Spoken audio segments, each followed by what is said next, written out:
The message arrived on a quiet Tuesday afternoon.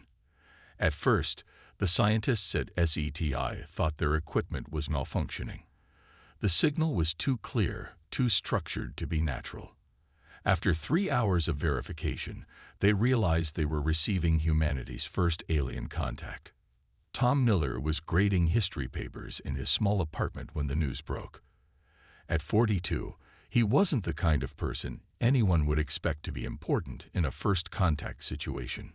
His small apartment was cluttered with what most people would call junk: old radios, mechanical calculators, and various gadgets from the past century. His colleagues at the high school often joked about his strange hobby of collecting obsolete technology. Breaking news: alien signal confirmed, flashed across his television screen. Tom barely noticed, too focused on fixing a 1940s radio transmitter he'd found at a garage sale last weekend. The alien message was being broadcast worldwide within hours. Unlike the sci-fi movies, it wasn't complex mathematics or universal constants. Instead, it was simple pictures, gradually building into basic communication. Within days, Earth's best linguists and computers had established a rudimentary translation system. The aliens called themselves the Federation of United Systems. They were advanced, far beyond human technology, and they were desperate for help. "We should have made contact sooner," their message stated. "But now we have no choice. We need perspectives we don't have. We need Earth." World leaders gathered in New York for the first face-to-face meeting. The alien representatives arrived in ships that seemed to bend reality itself. They were tall, elegant beings with smooth, metallic-looking skin that shifted colors as they moved. Their technology made Earth's most advanced devices look like children's toys. Tom watched it all on TV while tinkering with an old mechanical typewriter. He had no idea that in less than 24 hours, his life would change forever. The aliens explained their problem to Earth's leaders. A threat was spreading across multiple galaxies, destroying everything in its path. Their most advanced weapons had failed. Their best minds were stunned. They needed something different, something unpredictable. "We have analyzed all spacefaring species," the alien leader explained. "Humans are unique. You hold on to old technologies. You solve problems in ways that defy logic. We need that." The aliens had studied human history and culture. They wanted a representative who embodied human creativity and unconventional thinking. Their selection process was unlike anything Earth had seen before. Instead of choosing military leaders or politicians, they ran complex simulations of human problem-solving patterns. They wanted someone who could think differently, someone who understood both old and new ways of doing things. Tom was eating microwave dinner and watching an old Western movie when his doorbell rang. Outside stood 2 government agents and one of the alien representatives. "Mr. Miller," the alien said, its skin shifting to a calm blue color, "you have been selected as Earth's representative to the Federation." Tom nearly choked on his TV dinner. "There must be some mistake," he said, looking down at his faded T-shirt with a picture of an ancient computer on it. The alien's skin rippled with what might have been amusement. "No mistake. Your mind works differently. You understand the value of old things. You see patterns others miss. You will help us." The government agents looked as confused as Tom felt. One of them whispered, "Sir, we were surprised too, but their selection process is apparently very thorough." Tom looked back at his apartment, at all his beloved old machines and devices. "Can I bring some of my collection?" The alien's skin turned a bright, interested yellow. "You want to bring primitive technology to help fight an advanced threat?" "Well, yes," Tom said. "Sometimes old solutions work best for new problems." The alien made a sound that might have been laughter. "This is exactly why we chose you. Pack whatever you think might help. We leave in 3 hours." As Tom rushed to carefully pack his most interesting old devices, he couldn't help but smile. All those years of people calling him weird for loving old technology might just help save the galaxy.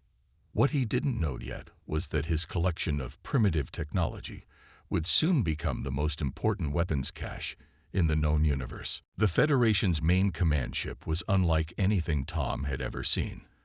The walls seemed alive, shifting and changing as he walked through them.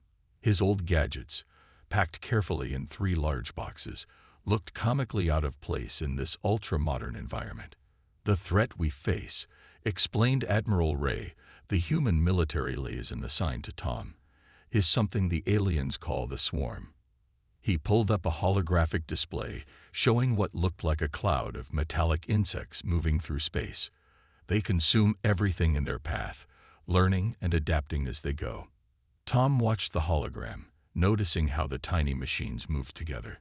They reminded him of the old documentaries he showed his students about army ants, except these ants ate entire planets.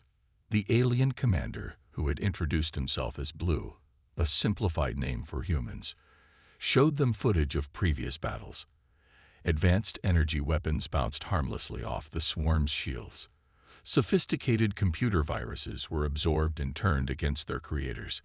Every technological solution had failed.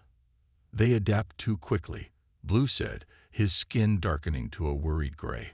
"Our best weapons become useless within minutes. Our most advanced ships are torn apart. We cannot outthink them because they learn faster than we can innovate." Tom was still unpacking his collection when the alarm sounded. The Swarm had been detected near a populated system. Through the ship's massive viewing window, he watched as sleek Federation vessels moved into defensive positions. "Watch carefully," Blue said. "You need to understand what we're facing." The battle that followed was unlike anything in human military history. The Federation ships fired weapons that bent space itself. They deployed shields that should have been impenetrable. Their computer systems launched cyber attacks so advanced they looked like magic to Tom. None of it worked. The Swarm adapted to each attack. Energy weapons. The machines developed better shields. Advanced targeting systems. They learned to jam them. Powerful computers. The Swarm's artificial intelligence evolved faster. Tom watched it all while absent-mindedly winding up an old mechanical clock he brought. The ticking sound was comforting amid the chaos of the battle. That's when he noticed something odd. "Can you show me that last attack again?" he asked, pointing to the holographic replay. Blue replayed the footage. Tom watched carefully, his eyes narrowing. Again, but slower. After the 3rd replay, Tom started laughing. Everyone on the bridge turned to look at him. What could possibly be amusing about this disaster? Admiral Ray asked, clearly annoyed. Tom held up his mechanical clock. "They're too perfect," he said. "Look at how they respond to your attacks. It's all digital, all based on advanced computer systems. But what happens if they face something that isn't digital? Something that works on basic mechanical principles?" Blue's skin shifted to a curious yellow. "Explain." Tom picked up one of his old radios. "Your weapons and defenses are all based on advanced technology. The Swarm is designed to adapt to advanced technology. But what about old technology? Simple machines, analog devices." "You can't be serious," Admiral Ray said. "You want to fight space-age machines with antiques." Tom smiled. "These antiques work on principles the Swarm might not be prepared for. They're looking for complex digital signals, advanced energy patterns. But what about simple radio waves? Mechanical computers, things so basic they might slip right under their sophisticated defenses." The bridge fell silent. Blue's skin cycled through several colors before settling on a thoughtful purple. "It's absurd," one of the alien officers said. "Exactly," Tom replied, still smiling. "That's why it might work. The Swarm expects logical, advanced solutions. They're ready for the future. But what if we fight them with the past?" Admiral Ray looked at the old radio in Tom's hands, then at the hologram showing another Federation fleet being torn apart by the Swarm. "Well," he said finally, "we've tried everything else. What exactly do you have in mind?" Tom began pulling more devices from his boxes. "First, we need to understand exactly how the Swarm communicates. Then we're going to introduce them to some very old, very simple technology that might just give them the biggest headache they've ever had. The aliens watched in confusion as Tom began setting up his antiquated equipment, not realizing they were about to witness the strangest battle strategy in galactic history. The Federation's war room was filled with tension as Tom set up his makeshift testing area. He had arranged his old devices in a semicircle, a mechanical calculator from the 1920s, several vacuum tube radios, an old telegraph machine, and even a hand-cranked record player. "This is what you plan to fight the swarm with?" asked one of the alien scientists, their skin flickering between disbelief and amusement. "These belong in a museum, not a battlefield." Tom didn't respond immediately. He was too busy connecting his telegraph to a power source using some wire and clips he'd borrowed from the ship's engineering bay. The clicking sound of the telegraph key echoed through the room, drawing curious stares from the aliens. "Can someone show me the swarm's attack patterns again?" Tom asked, adjusting the dials on one of his radios. Blue brought up the holographic display. The swarm's movements played out in the air, their coordinated attacks destroying advanced Federation ships with frightening efficiency. "Look here," Tom pointed to the moment just before each attack. "They scanned for energy signatures, right? Looking for weapons powering up, shields activating, that sort of thing." "Correct," Blue confirmed. "They analyze and counter any energy pattern they detect." Tom smiled and held up his mechanical calculator. "But what if there's nothing to analyze? No complex energy patterns, no digital signals, just basic mechanics." He demonstrated by cranking the calculator's handle. The machine clicked and whirred, its gears turning visibly through the glass casing. "This thing can do complex math without a single electronic component. The swarm expects computers. They don't expect gears and springs." Admiral Ray leaned forward, interest finally showing on his face. "And the telegraph? Simple electrical pulses. Not encrypted, not digital, just on and off. The most basic form of long-distance communication humans ever invented. The swarm might not even recognize it as communication." The alien scientists gathered around Tom's devices, their curiosity evident in their color-changing skin. One of them picked up the record player, examining its simple mechanism. "But how can such primitive tools help us fight?" asked Blue. Tom turned to the holographic display. "We're going to run a test. I want to broadcast some signals using these old devices, not to attack the swarm, just to see how they react to something they've never encountered before." The Federation Council was called to vote on Tom's proposal. Many argued against wasting time on such a ridiculous plan. Others pointed out they had nothing to lose by trying. After hours of debate, they agreed to one test run. Tom set up his equipment on a small unmanned probe. He included the telegraph, 2 vacuum tube radios, and a simple mechanical timing device. The probe would be sent toward a small group of swarm machines that had been isolated for study. "If I'm wrong, we lose one probe," Tom said. "If I'm right, we might just find their weakness." The launch room was silent as the probe approached the swarm. On the screens, they could see the mechanical timer start its sequence. The telegraph began sending out its simple dots and dashes. The vacuum tubes warmed up, broadcasting on frequencies that hadn't been used in over a century. The swarm's reaction was immediate and unexpected. Instead of their usual smooth, coordinated movements, the machines began to move erratically. Some stopped completely. Others spun in circles, their advanced sensors apparently confused by the simple, primitive signals. "They can't process it," Tom said, excitement in his voice. "Their systems are too advanced. They're looking for complex patterns, trying to analyze and adapt to sophisticated technology. But these old machines, they're too simple to analyze. It's like trying to hack a rock." The Alien Council erupted in discussion, their skin colors shifting rapidly between amazement and disbelief.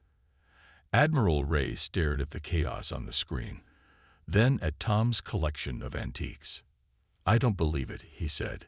"It actually worked." Tom was already digging through his boxes again. That was just a test. Wait until you see what else I've got planned. Sometimes the best way forward is to go backward. The Federation was about to learn that humanity's greatest strength wasn't their advanced technology. It was their ability to think simple. News of the successful test spread through the Federation fleet like wildfire. Ships that had been preparing for their final stand suddenly buzzed with new hope. Tom found himself surrounded by alien engineers and scientists, all eager to learn about Earth's primitive technology. "We need more of these devices," Blue announced during the emergency council meeting. "Can Earth provide them?" Tom looked up from the old radio he was repairing. "Better than that. We can make improved versions, keeping them simple, but making them stronger." The Federation provided Tom with a massive workshop on their flagship. It looked strange, filled with Earth machinery that seemed centuries behind the alien technology surrounding it. Workbenches held soldering irons next to tools that could manipulate gravity. Old vacuum tubes sat in boxes beside quantum computers. First, Tom explained to his new team, "We need to understand why this works." He drew a simple diagram on an actual paper whiteboard, another item that made the aliens stare in wonder. The swarm expects things to make sense. They look for patterns they can understand and counter. But our old technology, it's like trying to have a philosophical debate with a hammer. The hammer just does what hammers do. The first full-scale test was planned for a small moon that the swarm had already stripped of resources. Tom and his team loaded a fleet of small drones with modified versions of his original devices. "We've made the telegraph signals stronger," he explained to Admiral Ray. "Added more vacuum tubes to the radios, but kept everything mechanical or simple electrical. No computers, no complex circuits." The alien observers watched as the drones approached the moon. The swarm machines detected them and moved to attack, their usual coordinated patterns promising quick destruction of the primitive devices. Tom flipped the main switch. The air filled with a cacophony of signals. Morse code rattled out at impossible speeds from upgraded telegraphs. Modified radio tubes pumped out waves of simple broadcast patterns. Mechanical timers triggered releases of basic electrical pulses. On the screens, the swarm machines went haywire. Some spun in circles, their advanced sensors overwhelmed by signals they couldn't categorize. Others froze completely, caught in endless loops trying to analyze patterns that were too simple to have any hidden meaning. A few actually started to break apart, their self-repair systems confused by the barrage of basic signals. "It's like showing a supercomputer a rock," Tom said, watching the chaos with satisfaction. "The computer wants to analyze the rock's operating system, its digital signals, its energy patterns. But it's just a rock. These machines can't handle something being that simple." Admiral Ray watched as the swarm units retreated from the moon, leaving behind several destroyed machines. "How soon can we duplicate this on a larger scale?" Tom smiled. "I already contacted Earth. Every amateur radio club, antique collector, and technology museum is donating equipment. We're setting up factories to make more. Simple designs, basic components, but built to space warfare specifications." Blue's skin had turned a bright, excited orange. "Your people are willing to give up their historical artifacts." "Give up?" Tom laughed. "They're thrilled. All those collectors being told their old junk was worthless. Now their antiques are literally saving the galaxy. This is like Christmas for them."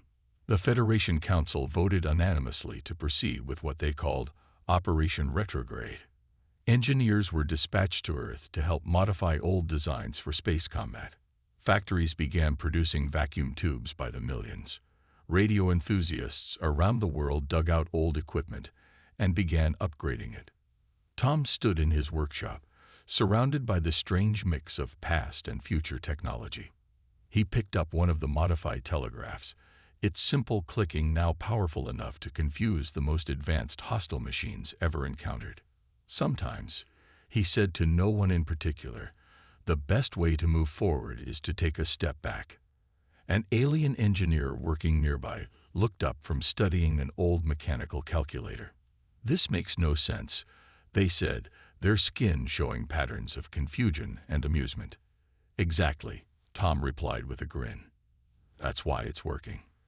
The Federation was about to launch its first full-scale counterattack against the swarm, armed with humanity's technological past rather than its future. Operation Retrograde launched on what would have been a quiet Sunday morning on Earth.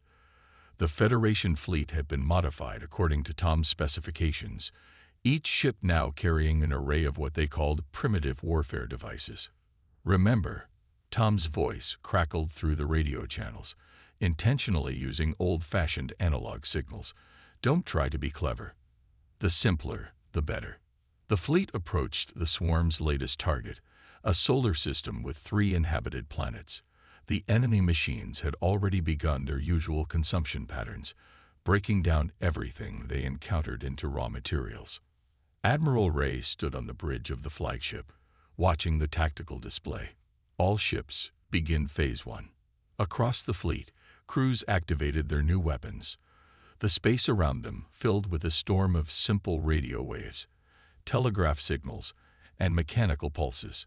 Each ship broadcast on different frequencies, all of them using technology that would have been outdated on Earth a century ago. The effect on the swarm was immediate and dramatic. The first wave of machines stumbled in their advance. Their perfectly coordinated movements became jerky and erratic. Some began spinning in place, their sensors overwhelmed by signals too basic to process. "Phase 2, Tom commanded, turning a large mechanical dial on his control panel. Modified record players began broadcasting pure mechanical vibrations into space. The sound wouldn't travel through the vacuum, but the physical waves disrupted the swarm's delicate sensors. More machines began to malfunction. "They're retreating," someone shouted. But Tom shook his head. "No, they're regrouping. Watch." He was right. The swarm pulled back, then advanced again in a new formation. They had adapted, just as the aliens had warned they would. But Tom was ready. "Phase 3, he said calmly, reaching for what looked like an old television remote control.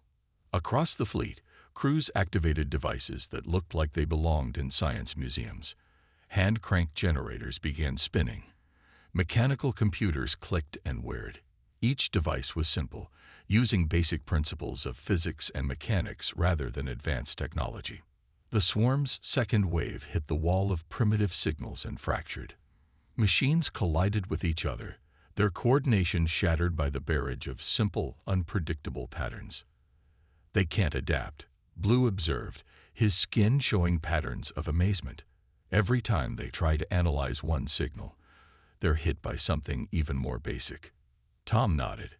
"It's like trying to teach calculus to a doorknob.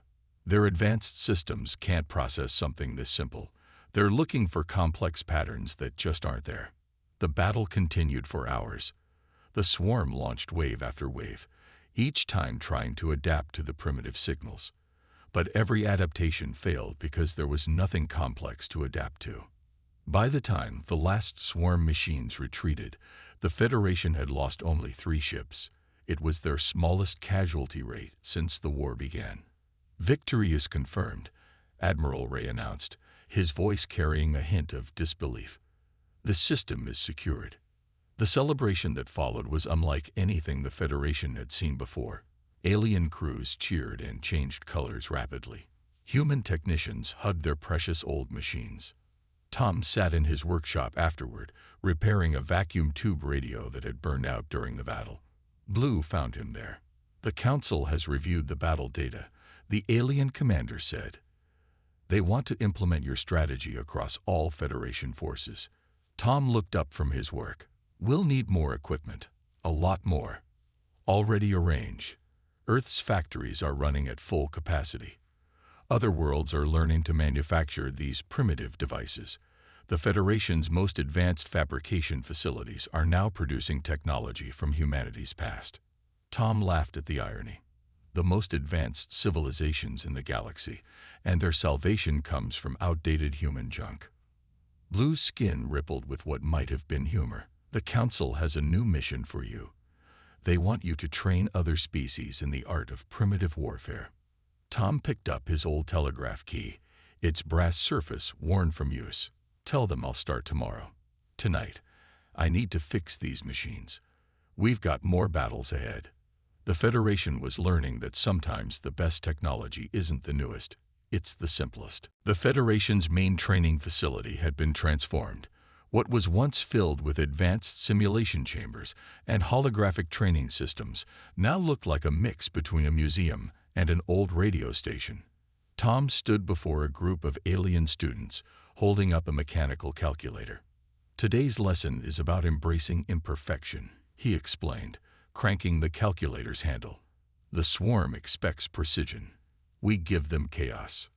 The aliens watched, their skin colors shifting between confusion and fascination, as Tom demonstrated how to operate various Earth devices. Some struggled with the concept of mechanical solutions, their advanced minds trying to find complexity where none existed. But how can we trust something so unreliable? Asked one student, attempting to operate a telegraph key.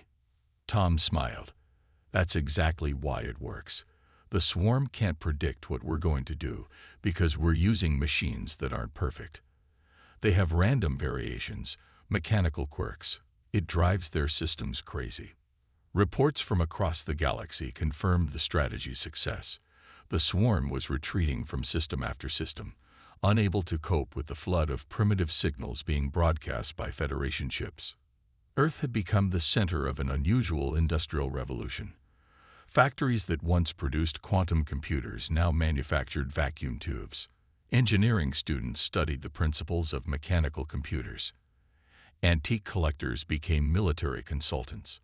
In his new role as Chief of Primitive Warfare, a title that made him laugh every time he heard it, Tom received an urgent message from the Federation Council. The swarm had changed tactics. They're attacking our production facilities, Blue explained, showing holographic images of destroyed factories. They're trying to cut off our supply of primitive weapons. Tom studied the attack patterns. They're learning, not how to fight our old technology, but how to prevent us from making more of it. He thought for a moment, then smiled. Time to go even more primitive.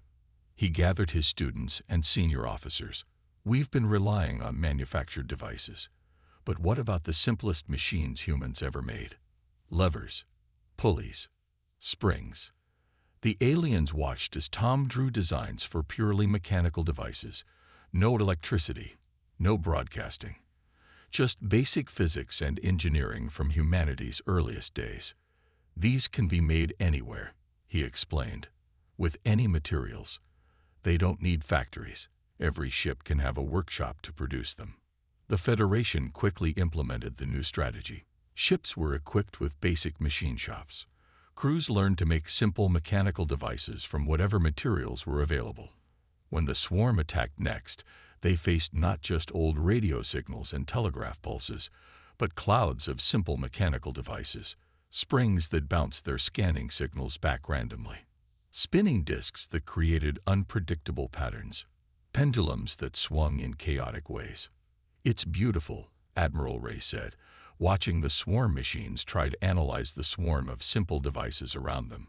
They're fighting chaos with their perfect logic, and chaos is winning. Tom's training facility graduated its first class of primitive warfare specialists. The aliens had learned to think differently, to embrace imperfection and simplicity. Some even started developing their own variations on Earth's old technology. You've created a new form of warfare, Blue told Tom one day. The other species are calling it human pattern combat, fighting advanced enemies with primitive solutions. Tom was working on a new design, something he called a mechanical randomizer, made entirely of gears and springs. Just wait, he said. I'm teaching them about something even more primitive than machines. What could be more primitive than these devices? Blue asked, skin showing genuine curiosity. Tom held up a simple rock. Sometimes, the best solution is just throwing things. No machine, no signal, no pattern. Just good old-fashioned physical impact. The alien commander's skin cycled through several colors before settling on what might have been amusement. "You want us to throw rocks at the most advanced hostile machines in known space." "Exactly," Tom grinned, "because that's the last thing they'll expect." The Federation was learning that humanity's greatest contribution to galactic warfare wasn't their technology. It was their ability to think simple, to be unpredictable, and sometimes to just throw rocks at their problems. 1 year after Operation Retrograde began, the Federation gathered for what they hoped would be their final battle against the Swarm. The massive fleet represented the strangest military force ever assembled in galactic history. Ships carried workshops instead of advanced weapons. Cargo bays were filled with mechanical devices and simple machines.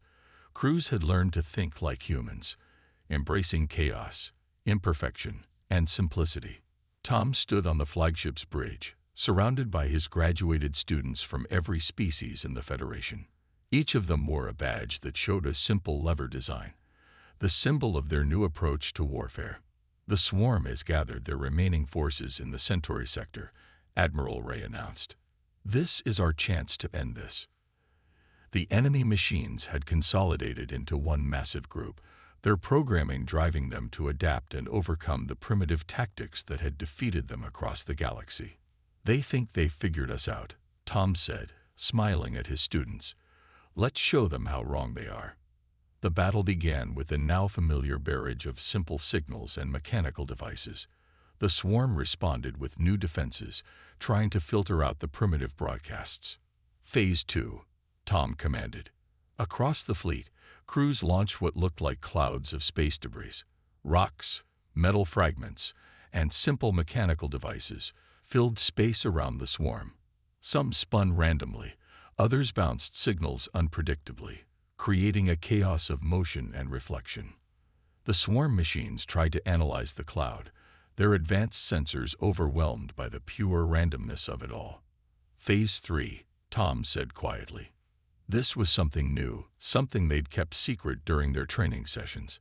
Every ship in the fleet launched what looked like old-fashioned slingshots, massive mechanical devices that hurled simple projectiles at incredible speeds. The Swarm, expecting complex energy weapons or sophisticated computer attacks, found themselves being pelted with rocks accelerated to near-light speed by purely mechanical launchers. Sometimes, Tom had told his students, the simplest solution is just to hit something really hard. The battle raged for hours. The Swarm tried to adapt, but there was nothing to adapt to. They faced pure chaos, random signals, unpredictable movements, and high-speed rocks thrown by giant slingshots. Their perfect logic couldn't handle the absolute absence of pattern or reason. Machine after machine failed, broke apart, or simply shut down, overwhelmed by the primitive assault. When the last Swarm unit fell silent, the bridge crew took a moment to process what had happened. They had won, using technology that would have been considered ancient on Earth. "Victory confirmed," Admiral Ray announced, his voice carrying both relief and amusement. "The Swarm has been eliminated." The celebration that followed spread across the Federation. Species that had once looked down on primitive humanity now celebrated their simple solutions. Museums were built to house the devices that had saved the galaxy. Tom returned to Earth a hero, though he found the attention amusing. He went back to teaching history, but now his classroom had students from across the galaxy, all wanting to learn about humanity's old technologies. The Federation established the Institute of Alternative Solutions, with Tom as its first director. Its motto, written in simple mechanical letters over the entrance, read, "Sometimes the best solution is the simplest one." Blue visited Earth for the Institute's opening ceremony. "You've changed how the galaxy thinks about technology," the alien commander said, skin glowing with respect. "We always thought advancement meant more complexity." Tom was tinkering with an old clock mechanism. "The funny thing is," he replied, "sometimes going forward means looking back." The Swarm failed because they couldn't understand that. Years later, when asked about humanity's victory, Tom would often show visitors his original collection of old devices. the mechanical calculator, the telegraph key, the vacuum tube radios. They sat in a simple glass case in the Institute's lobby. The galaxy learned an important lesson, he would say. The most advanced civilization isn't always the one with the newest technology. Sometimes it's the one that remembers its past and knows when to use it. And so humanity's greatest contribution to galactic civilization wasn't their future potential, but their ability to embrace their past when the future proved too complex. The end.